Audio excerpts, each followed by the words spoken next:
ಪ್ರಿಯಾಂಕಾ ಅವ್ರು ಮತ್ತೆ ಬಂದಿದ್ದಾರೆ. ಮತ್ತೆ ಕಿರಿಕ್ ಮಾಡಕ್ ಬಂದವಳೆ ಅಂತ ಕಾಣ್ತದೆ. ಬಂದ್ರೆ ಬರ್ಲಿ ಬಿಡು, ನೀವು ಹುಷಾರಾಗಿರು. ದೊಡ್ಡ ನೋಟ್ ಏನಾದ್ರು ಕೊಡೋದಕ್ ಬಂದ್ರೆ ತಗೊಳಕ್ ಹೋಗ್ಬಿಡ, ಚಿಲ್ಡ್ರೆ ಕೊಡಿ ಅಂತನ್ನು. ಆಮೇಲೆ ನೋಟ್ ಮೇಲೆ ಏನಾದ್ರು ಬರ್ದವರ ಗುರ್ತ್ ಮಾಡೋರ ಅಂತ ನೋಡ್ಕೊಂಡು ನಂಗೆ ಹೇಳವ. ಸರಿ ಮಾವ.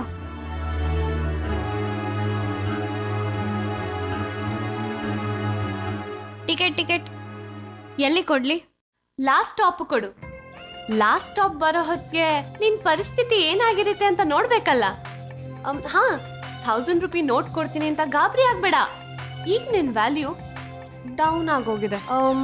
ಸೊ 100 ರೂಪಾಯಿ ನೋಟ್ ಕೊಡು, ತಗೋ.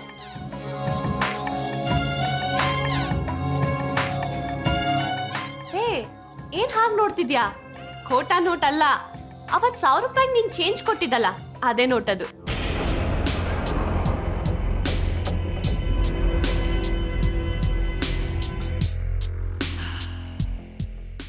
ಹಲೋ, ಅಲ್ಲಿ ಹಿಂದೆ 3 ಜನ ಹುಡುಗರಿದ್ದಾರೆ. ಅವ್ರಿಗೂ ಸರಿಯಾಗಿ ಟಿಕೆಟ್ ಕೊಟ್ಟು ಚೇಂಜ್ ಕೊಡು. ಟಿಕೆಟ್ ಎಲ್ಲಿಗೆ ನೀವು? ಲಾಸ್ಟ್.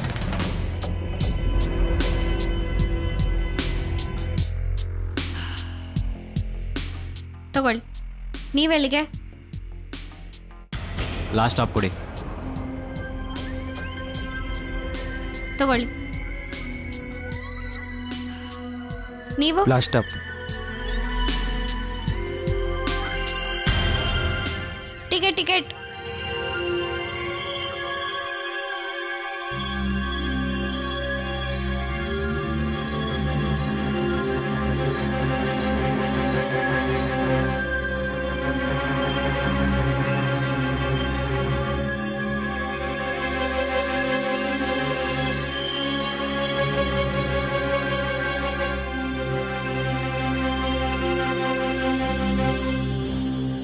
ಲಾಸ್ಟ್ ಸ್ಟಾಪ್ ಬಂತು, ಎಲ್ಲ ಹೇಳ್ಕೊಳೆ.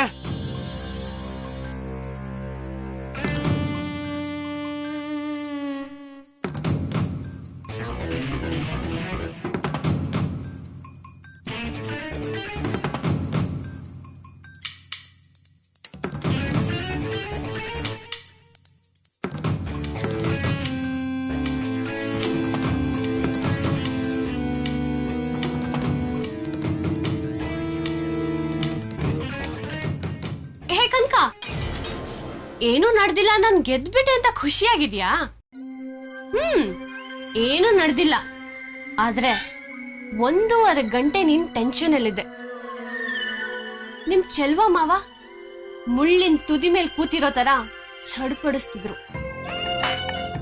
ಇನ್ಮೇಲೆ ಹೀಗೆ ಯಾವ ಕ್ಷಣದಲ್ಲಿ ಏನಾಗುತ್ತೋ ಅಂತ ಅಣುವಾಗಿ ಚಿತ್ರಹಿಂಸೆ ಅನುಭವಿಸ್ಬೇಕು. ಹಾವಿನ ಹೆಡೆ ಕೆಳಗಡೆ ಇರೋ ಕಪ್ಪೆ ಥರ ಅನ್ಬೇಕು. ಈಗ ಕೌಂಟ್ ಡೌನ್ ಸ್ಟಾರ್ಟ್ಸ್. 10, 9, 8, 7 ಎಣಿಸ್ತಾ ಇರು. ಬತ್ತಿಗೆ ಬೆಂಕಿ ಇಟ್ಟಿದ್ದೀನಿ. ಬಾಂಬ್ ಯಾವ ಟೈಲಿಗೆ ಸಿಡಿಯುತ್ತೆ ಅಂತ ಯಾರಿಗೂ ಗೊತ್ತಿರಲ್ಲ. ಬೇಗ ಮೀಟ್ ಮಾಡ್ತೀನಿ. See you soon.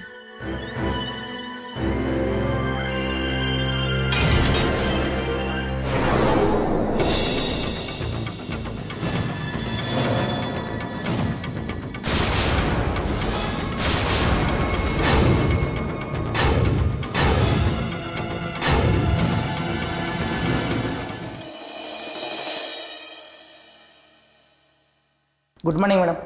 Good morning. Akash ಬಂದಿದ್ದಾರೆ ಮೇಡಮ್. ಅವ್ರನ್ನ ನನ್ನ ಚೇಂಬರ್ಗೆ ಬರಕ್ಕೆ ಹೇಳಿ. ಸರಿ ಮೇಡಮ್. ನೋಡಿ, ಈಗೆಲ್ಲ ಪ್ರೈಸ್ ಹೈಕ್ ಆಗಿರೋದ್ರಿಂದ ನೀವು ಹಳೆ ರೇಟ್ ಆಫ್ ಇಂಟ್ರೆಸ್ಟ್ ಇಟ್ಕೊಂಡ್ರೆ ವರ್ಕೌಟ್ ಆಗಲ್ಲ. ನಾವು ಫೈನಾನ್ಸ್ ಕಂಪ್ನಿ ನಡೆಸೋದು ಹೇಗೆ? ಆಯಿತು, ಆದಷ್ಟು ಬೇಗ ಮಾಡಿ. Okay, bye. Hi dad. Hi. ನೀವಾಗಲೇ ಆಫೀಸಿಗೆ ಬಂದ್ಬಿಟ್ಟಿದ್ದೀರಾ? ಹೌದು, ನೀನ್ಯಾಕೆ ಲೇಟು? ಅದು ಕನ್ಕಂಗೆ ಗಾಡ್ ಆಫ್ ಆನರ್ ಕೊಡಕ್ ಹೋಗಿದೆ. ಏನು ಹೇಳ್ತಿದ್ಯಮ್ಮ? ನಮ್ಮ ಮರ್ಯಾದೆ ತೆಗೆದೊಳಗೆ ಆನರ್ ಕೊಡೋದಾ? ಎಸ್ ಡ್ಯಾಡ್, ಇದೊಂಥರ ಸ್ಪೆಷಲ್ ಹಾನರ್. ಅವಳ ಮುಂದೆ ಇಬ್ಬರು ರೌಡಿಗಳು, ನಾನು ಏನಾಗುತ್ತೋ ಏನ್ ನಡೆಯುತ್ತೋ ಅಂತ ಟೆನ್ಷನ್ ಬಿಲ್ಡಪ್ಸ್. ಟ್ರಿಪ್ ಪೂರ ಅದೇ ಟೆನ್ಷನಲ್ಲಿ ಇದ್ಲು. ಆಮೇಲೆ ನಾನು ಏನ್ ಮಾಡಿದೆ ಗೊತ್ತಾ? ಏನು ಮಾಡಿದೆ? ಏನೂ ಮಾಡಿಲ್ಲ ಡ್ಯಾಡ್. ನಾವು ಕೂಲಾಗೆ ಬಸ್ ಇಳ್ದು ಬಂದ್ವಿ. ಆ ಕನಕ ಟೆನ್ಷನ್ ಅಲ್ಲೇ ಸಾಯೋ ಕಾಣ್ತಿದ್ಲು. ಅವತ್ತು ನೋಟ್ ಕೊಟ್ಟು ಬೆವರಿಳಿಸಿದ್ದೆ, ಇವತ್ತು ಬರೀ ನೋಟದಲ್ಲೇ ಅಂದ್ರೆ ಐ ಮೀನ್ ಲುಕ್ನಲ್ಲೇ ಬೆವರಿಳಿಸಿದ್ದೀನಿ.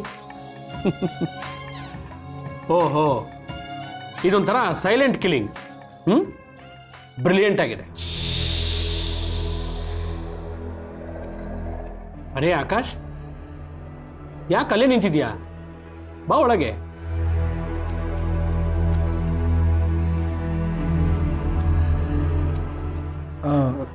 ಏನೋ ಹೇಳಿ ಕಳ್ಸಿದ್ರಂತೆ. ಆಕಾಶ್, ಹೇಳಿ ಕಳಿಸಿದ್ದು ಡ್ಯಾಡ್ ಅಲ್ಲ, ನಾನು. ಯಾಕೆ ನಿಂತ್ಕೊಂಡಿದೀಯಾ? ಕೂತ್ಕೋ. ಪರವಾಗಿಲ್ಲ ಅಂಕಲ್. ಆಕಾಶ್, ನಂಗೆ ನಿಮ್ಮ ಮೇಲೆ ತುಂಬ ಬೇಜಾರಿದೆ. ಆಕಾಶ್, ನಾನು ಜೈಲಲ್ಲಿದ್ದಾಗ ನಿಮ್ಮನ್ನ ತುಂಬ ಮಿಸ್ ಮಾಡಿಕೊಂಡೆ. ಎವ್ರಿ ಸೆಕೆಂಡ್, ಎವ್ರಿ ಮೂಮೆಂಟ್ ನೀವೇ ನೆನಪಾಗ್ತಿದ್ರಿ. ಆಕಾಶ್, ನನ್ನನ್ನು ಒಂದ್ಸಲಿನೂ ನೋಡಬೇಕು ಅಂತ ನಿಮಗೆ ಅನಿಸ್ಲಿಲ್ವಾ? ಆಕಾಶ್, ನನಗೆ ಗೊತ್ತು ನಿಮಗೆ ನನ್ನ ಮೇಲೆ ತುಂಬ ಸಿಟ್ಟಿದೆ ಅಂತ. ಅವತ್ತು ಜೈಲಲ್ಲಿ ಡ್ಯಾಡ್ ಜೊತೆ ನೀವು ನನ್ನ ನೋಡಕ್ಕೆ ಬಂದಾಗ ನಾನು ನೋಡಲ್ಲ ಅಂತ ಹೇಳಿ ಕಳಿಸಿದ್ದೆ. ಅದು ಮತ್ತೆ ಎಲ್ಲಿ ರಿಪೀಟ್ ಆಗುತ್ತೋ ಅಂತ ಹೆಸಿಟೇಟ್ ಮಾಡ್ಕೊಂಡು ಬಂದಿಲ್ಲ ಅಲ್ವಾ? ಇಲ್ಲ ಆಕಾಶ್, ನೀವು ಇವತ್ತು ಬರ್ತೀರಾ, ನಾಳೆ ಬರ್ತೀರಾ ಅಂತ ಜಾತಕದ ಪಕ್ಷಿ ಥರ ಕಾಯ್ತಾನೆ ಇದ್ದೆ ಆಕಾಶ್. ಆದರೆ ನೀವು ನನ್ನ ನೋಡೋಕೆ ಜೈಲಿಗೆ ಬಂದಿಲ್ಲ.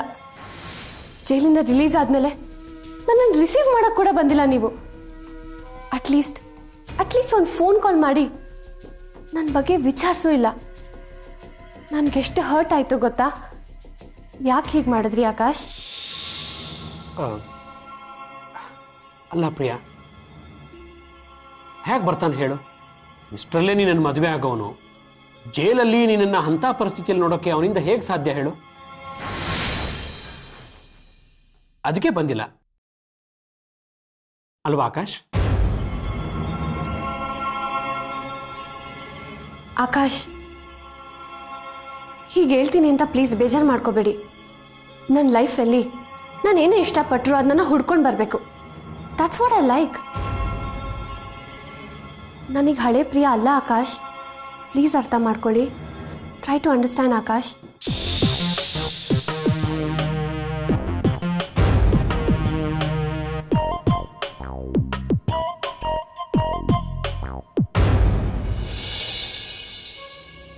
ಅಲ್ಲ ಕನಕ, ಆ ಪ್ರಿಯಾಂಕಾ ಅಷ್ಟೆಲ್ಲ ಹಿಂಸೆ ಕೊಡ್ತಾ ಇದ್ರು, ನೀನೇಕೆಲ್ಲ ಸಹಿಸ್ಕೊಂಡು ಸುಮ್ಮನೆ ಇದೆಯಾ? ಅವತ್ತು ನೋಡಿದ್ರೆ 1000 ರೂಪಾಯಿ ಕಳ್ಕೊಳ್ಳೋ ಹಾಗೆ ಮಾಡಿದ್ವಿ. ಪ್ಯಾಸೆಂಜರ್ ಮುಂದೆ ಅವಮಾನ ಆಯಿತು. ಈಗ ನೋಡಿದ್ರೆ ರೌಡಿಗಳನ್ನ ಕರ್ಕೊಂಡು ಬಂದು ಹೆದರ್ಸಿದಾಳೆ ಅಂತಿದ್ಯಾ? ನೀನು ಯಾಕೆ ಸುಮ್ಮನೆ ಇದೆಯಾ? ಕಪಾಳಕ್ಕೆ ನಾಲ್ಕು ತಟ್ಬೇಕು ತಾನೆ. ತಟ್ಬಿಟ್ರೆ ಅವ್ರು ಸುಮ್ಮನೆ ಇರ್ತಾರಾ? ಇವಳು 4 ತಟ್ಟಿದ್ರೆ ಅವ್ರು 8 ತಟ್ತಾರೆ ಅಷ್ಟೇ. ಹ್ಞೂ, ತಟ್ಬಿಡ್ತಾರೆ. ತಟ್ಟಕ್ಕೆ ಇವಳೇನು ಬೆರಣಿನ? ಕೈ ಮಾಡಿದ್ರೆ ಸುಮ್ಕೆ ಬಿಟ್ಬಿಟ್ಟಾರ? ಆಗಲ್ಲ ಅತ್ತೆ.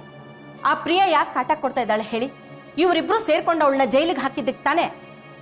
ಆವತ್ತೇ ಗೋವಿಂದು ಸರಿ ಹೇಳ್ದ ಅವ್ರ ತಂಟೆಗೆ ಹೋಗ್ಬೇಡಿ ಅಂತ. ಇವ್ರೆಲ್ಲಿ ಕೇಳಿದ್ರು? ಈಗ ಅನ್ಭವಿಸ್ಕೊಂಡು ತೆಪ್ಪಗಿರ್ಬೇಕು, ಅದೇ ಒಳ್ಳೇದು.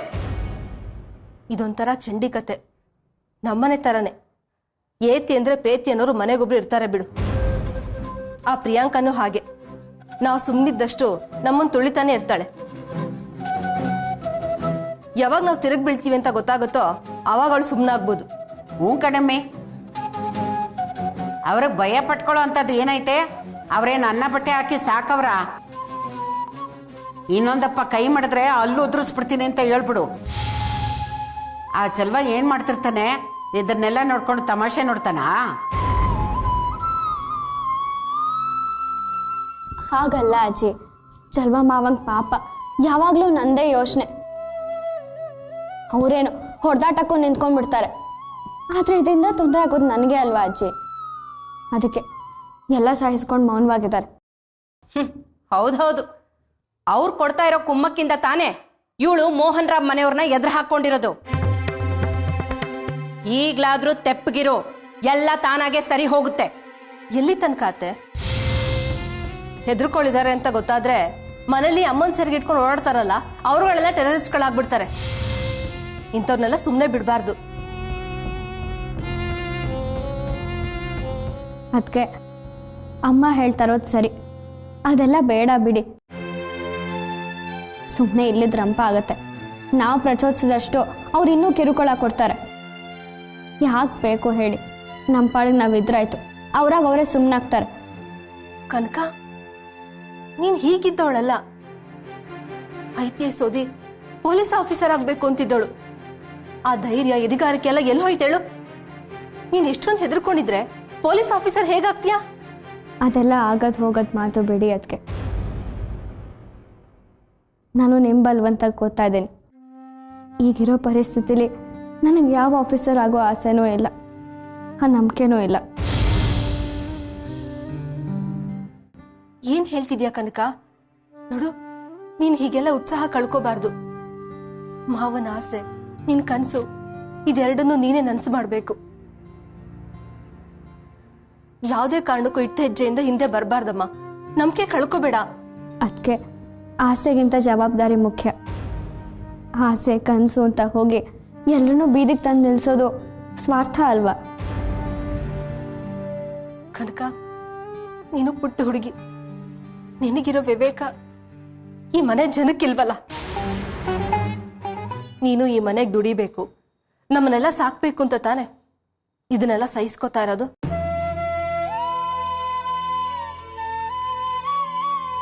ಎಲ್ಲಿ ಕಂಡಕ್ಟರ್ ಕೆಲಸ ಕಲ್ಬಿಡುತ್ತೋ ಅಂತ ಆಗೋ ಅವಮಾನ ಎಲ್ಲ ಸಹಿಸ್ಕೊಂಡು ಚಿತ್ರಹಿಂಸೆನ ಅನುಭವಿಸ್ತಾ ಇದೀಯ.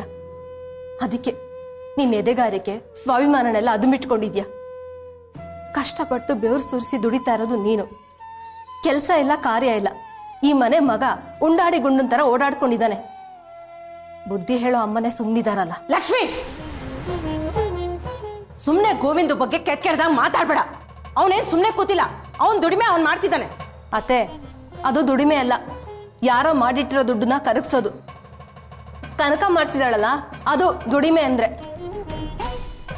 ಹೌದು ಗಣೇಶ ಅಂತ ಸಾಲ ತೀರ್ಸೋದ್ ಬಿಟ್ಟು ಈ ಬಡ್ಡಿ ವ್ಯವಹಾರ ಮಾಡಕ್ಕೆ ಏನ್ ಅಗತ್ಯ ಇತ್ತು? ಮೊದಲು ರಾಜಣ್ಣ ಮಾಡಿ ಸಾಲ ತೀರಿಸ್ಬೇಕಿತ್ತು. ಅದನ್ನ ಬಿಟ್ಬಿಟ್ಟು ಈ ಬಡ್ಡಿ ವ್ಯವಹಾರ ಮಾಡಕ್ಕೆ ಏನ್ ಅವಸರ ಆಗಿತ್ತು?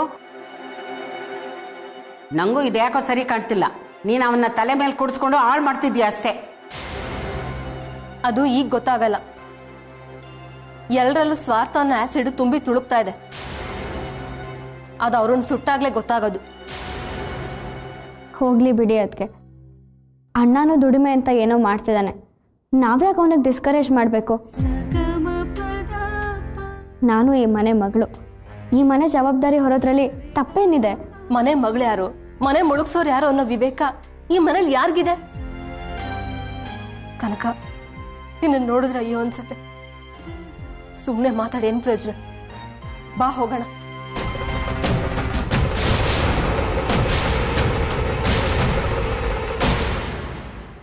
ಸರಿ ಸೇಠ್ಜಿ, ನೀವು ಒರ್ನಾಮೆಂಟ್ಸ್ ತಂದು ತೋರಿಸೋದು ಬೇಡ.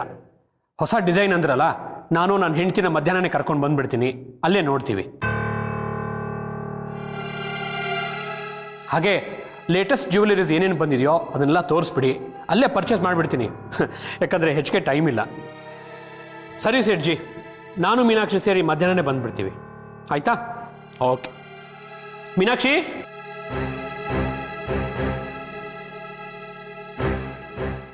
ಏನ್ ಮೋಹನ್? ಸರ್ ನಮಸ್ಕಾರ. ಓಹೋ ಬೀಗ್ರು, ಬನ್ನಿ ಬನ್ನಿ ಬನ್ನಿ. ಏನು ಮದುವೆ ಇನ್ನು 1 ವಾರ ಇಲ್ಲ, ಎಷ್ಟು ಆರಾಮಾಗಿದ್ದೀರಲ್ಲ. ನೋಡಿ ಬೀಗ್ರೆ, ಎಷ್ಟೇ ಸಿಂಪಲ್ ಆಗಿ ಮದುವೆ ಮಾಡ್ತೀವಿ ಅಂತಂದ್ರು ಮಾಡ್ಕೊಳ್ಬೇಕಾದ ಸಿದ್ಧತೆಗಳನ್ನ ಮಾಡ್ಕೊಳ್ಳೇಬೇಕಾ? ಓ ನೋಡಿದೆ ಮೀನಾಕ್ಷಿ, ನಾವು ಗಂಡು ಕಡೆಯವರು ನಾವ್ಯಾಕೆ ತಲೆ ಕೆಡಿಸ್ಕೋಬೇಕು ಅಂತ ಮೊಗಮ್ಮಾಗಿರೋ ಹಾಗಿದ್ದೀರಾ? ಹಾ? ಅರೆ ಶಿವಾನಂದ್, ಏನು ಮಾತಾಡದೆ ನಿಂತ್ಬಿಟ್ರಿ? ಅಯ್ಯೋ, ಅಂತ ಪ್ರತಿಷ್ಠೆ ಏನಿಲ್ಲ ಸರ್. ಅದು ಮೀನಾಕ್ಷಿ ಅವ್ರ ಹತ್ರ ಒಂದು ವಿಷಯ ಹೇಳಿದ್ದೆ, ಅದನ್ನ ನಿಮ್ಮ ಹತ್ರ ಡಿಸ್ಕಸ್ ಮಾಡ್ತೀನಿ ಅಂತ ಹೇಳಿದ್ರು ಅವರು.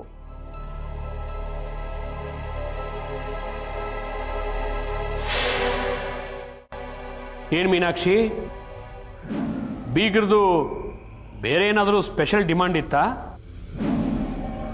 ಅಮ್ಮನವ್ರ ಸನ್ನಿಧಿಯಲ್ಲಿ ಹೇಳಿದೀವಿ ಅನ್ನೋ ಥರ ಇದೆ ಅವ್ರ ಮಾತು. ಛೇ ಪಾಪ ಹಾಗೇನಿಲ್ಲ. ಅದು ನಾನೇ ನಿಮ್ಮ ಹತ್ರ ಮೊನ್ನೆಯಿಂದ ಒಂದು ವಿಷಯ ಹೇಳಬೇಕು ಅಂದ್ಕೊಂಡಿದ್ದೆ, ಮರ್ತ್ಬಿಟ್ಟಿದ್ದೆ. ಏನು ಅಂಥ ವಿಷಯ? ಏನಿಲ್ಲ ಮೋಹನ್, ನಮ್ಮ ಆಕಾಶ್ ಪ್ರಿಯಾ ಮದುವೆನ ಸ್ವಲ್ಪ ದಿನ ಮುಂದಕ್ಕೆ ಹಾಕೋಣ ಅಂತ.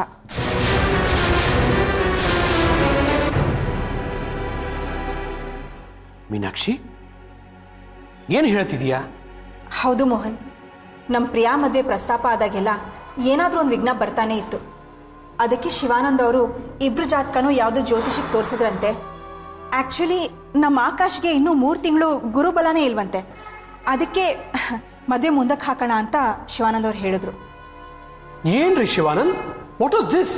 ಹಾಂ, ನೀವು ಮೂಢನಂಬಿಕೆಯಲ್ಲಿ ಮುಳುಗಿ ಹೋಗಿದ್ದೀರಾ? ಛೇ ಛೇ ಛೇ, ನೋಡಿ, ನಮಗೆ ಯಾವ ಗ್ರಹ ಬಲನೂ ಬೇಕಾಗಿಲ್ಲ. ಹಣದ ಬಲ ಒಂದಿದ್ರೆ ಸಾಕು, ಏನು ಬೇಕಾದರೂ ಗೆಲ್ಬೋದು ಈ ಜಗತ್ತಿನಲ್ಲಿ. ನಮ್ಮ ಮೀನಾಕ್ಷಿ ಒಬ್ಬಳೇ ಹೀಗೆ ಅಂದ್ಕೊಂಡಿದ್ದೆ. ಛೇ, ನೀವು ಇದನ್ನೆಲ್ಲ ನಂಬ್ತೀರಾ? ನಂಬಿಕೆ ಇಟ್ಕೊಳ್ಳೋದ್ರಲ್ಲಿ ಏನು ತಪ್ಪಿದೆ ಮೋಹನ್? ಮನುಷ್ಯನಿಗೆ ನಂಬಿಕೆನೇ ಎಲ್ಲ. ನಂಬಿ ಕೆಟ್ಟವರಿಲ್ಲ ಅಂತ ದಾಸರೇ ಹೇಳಿಲ್ವಾ? ನಾಳೆ ನಾವು ಬದುಕ್ತೀವಿ ಅನ್ನೋ ನಂಬಿಕೆಯಿಂದ ತಾನೇ ನಾವು ಏನಾದರೂ ಮಾಡೋಕ್ಕೆ ಸಾಧ್ಯ. No Meenakshi, no. ನೋಡು, ಭವಿಷ್ಯ ಶಾಸ್ತ್ರಕ್ಕೆ ಮೊದಲು ಒಂದು ಮಹತ್ವ ಇರ್ತಿತ್ತು. ಈಗ ಅದೆಲ್ಲ ಬಿಸ್ನೆಸ್ ಆಗೋಗಿದೆ. ಅವ್ರು ಹೇಳೋದೆಲ್ಲ ನಿಜ ಆಗೋಗಿದ್ದರೆ ಅವ್ರನ್ನ ಹಿಡಿಯೋಕ್ಕಾಗ್ತಿತ್ತ ನಾವು? ನೋ. ನೋಡು, ಮದುವೆ ಯಾವ ಡೇಟಲ್ಲಿ ಫಿಕ್ಸ್ ಆಗಿದೆಯೋ ಆ ಡೇಟಲ್ಲೇ ನಡೆಯುತ್ತೆ. ಮುಂದಕ್ಕೆ ಹಾಕೋ ಪ್ರಶ್ನೆನೇ ಇಲ್ಲ. ಬೇಡ ಮೋಹನ್, ಅವ್ರ ನಂಬಿಕೆಗೆ ವಿರುದ್ಧವಾಗಿ ಹೋಗೋದು ಬೇಡ. ಅಷ್ಟಕ್ಕೂ ಅವ್ರು ಹೇಳ್ತಾ ಇರೋದು ನಮ್ಮ ಮಗಳು ಒಳ್ಳೇದಕ್ಕೆ ತಾನೆ.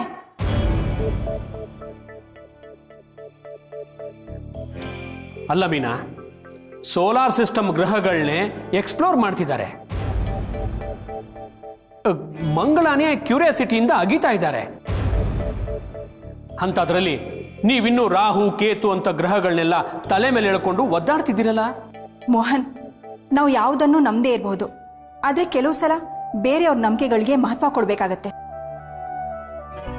ಯಾಕಂದ್ರೆ ನಂಬಿಕೆಗಳು ಬರೀ ನಂಬಿಕೆಗಳಾಗಿರಲ್ಲ, ಅದ್ರ ಹಿಂದೆ ಭಾವನೆಗಳಿರುತ್ತೆ. ಈಗ ಗುರುಬಲ ಇರಬೇಕು ಅನ್ನೋದು ನಂಬಿಕೆ, ಆದರೆ ಅದರಿಂದ ಪ್ರಿಯಾಗ್ ಒಳ್ಳೇದಾಗುತ್ತೆ ಅನ್ನೋದು ಭಾವನೆ. ಈಗ ವಿಜ್ಞಾನಿಗಳೇ ಒಳ್ಳೆ ಸಮಯನ ನೋಡಿಕೊಂಡು ಉಪಗ್ರಹನ ಲಾಂಚ್ ಮಾಡಿದ್ದಕ್ಕೆ ಉದಾಹರಣೆಗಳಿಲ್ವಾ ಮೋಹನ್?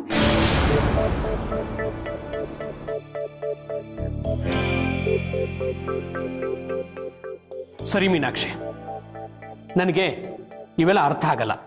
ನೀನು ದೊಡ್ಡ ಪ್ರವಚನನೇ ಶುರು ಮಾಡಿಬಿಟ್ಟೆ. ಈಗೇನು ಮದುವೆನ 3 ತಿಂಗಳು ಪೋಸ್ಟ್ಪೋನ್ ಮಾಡಬೇಕು ಅಷ್ಟೇ ತಾನೇ? ಓಕೆ, ನಿಮ್ಮಿಷ್ಟದಂತನೇ ಆಗಲಿ, ನಿಧಾನಕ್ಕೆ ಮಾಡೋಣ. ನಾನು ಪ್ರಿಯ ಹತ್ರ ಮಾತಾಡ್ತೇನೆ, ಸರಿನಾ?